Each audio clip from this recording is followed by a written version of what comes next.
C, do we get to watch firsts in this movie? Okay, first team up, ayan, iba na yun. What else? Or any other actors the first time nyo nakasama working for this film? This is my first time working with Dennis. Oh, first yun ha? Oh! So yan o. Okay. Then, baka yun din ang sasabihin mo, first time working with Sir Chief. Hindi nyo muna rin talaga eh. Kasi yun lang yung first time talaga. Masaya din, sobra talaga.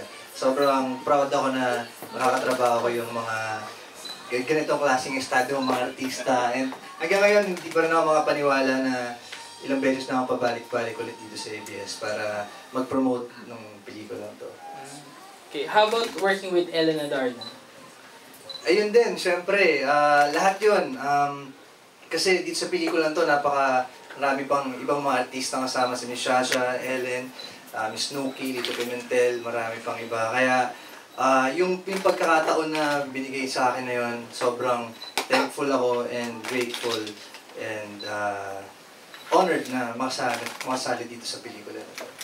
So far, ang pinaka-busy sa inyo for the three of you would be Maha. Pero both of you are, yun nga, wala naman kayong mga current projects na, yun nga, parang nag-cause ng delay o kaya probably scheduling for the filming, ganun.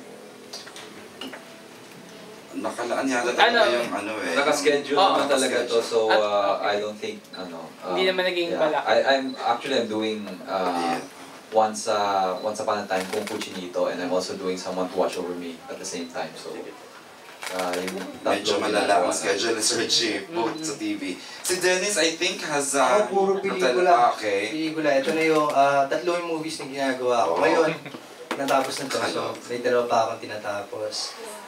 Sa TV, wala muna dahil gusto ko munang mag-concentrate sa mga pelikula. Mas naaliw ako dun sa mga tema ng pelikulang ginagawa ko ngayon. Kaya dun muna. Thank you. Si Dennis yung parang Coco Martin ng GMA, no? Oo. Yung actor, yung gano'n. Tama ba? Would you agree, guys? Yes. Or Piolo, or John Lloyd. Actor eh. Okay, more questions? Thank you, FPJ. Wow, my favorite. Bilang tumatalak sa Facebook. Oo, talagang talak. Konting init, talak. Ulan, talak. Charot. Go, Jude. I have questions for Richard and for Dennis. First for Richard. Kasi yung character mo, you love to be loved back.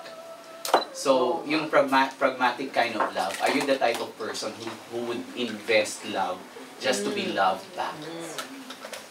Interesting. I think love has to be a two-way street. You have to love each other. Hindi lang yung you exert all your effort to love somebody just for her to love you back in return. It has to be a mutual decision, a mutual feeling. Yan, nasagot na yung Facebook status mo. Para hindi one way na ikaw lang. Tapos ka rin lang. Ayan, go, Jude. For Dennis, kasi silensyo. For Dennis, kasi Maha-mention na her character is more focused and she can compartmentalize love. Ikaw ba ganun din if you really want to achieve or attain certain goals apart from love? Sa totoong buhay. Yes. Sa maling buhay. Charot. Sa totoong buhay.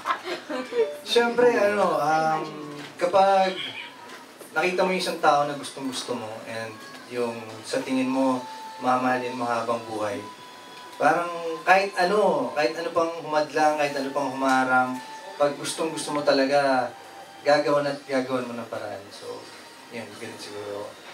Dumating na ba sa point ng buhay mo na kahit nag-fail ka, gusto mo sabihin sa tao na you're still the one?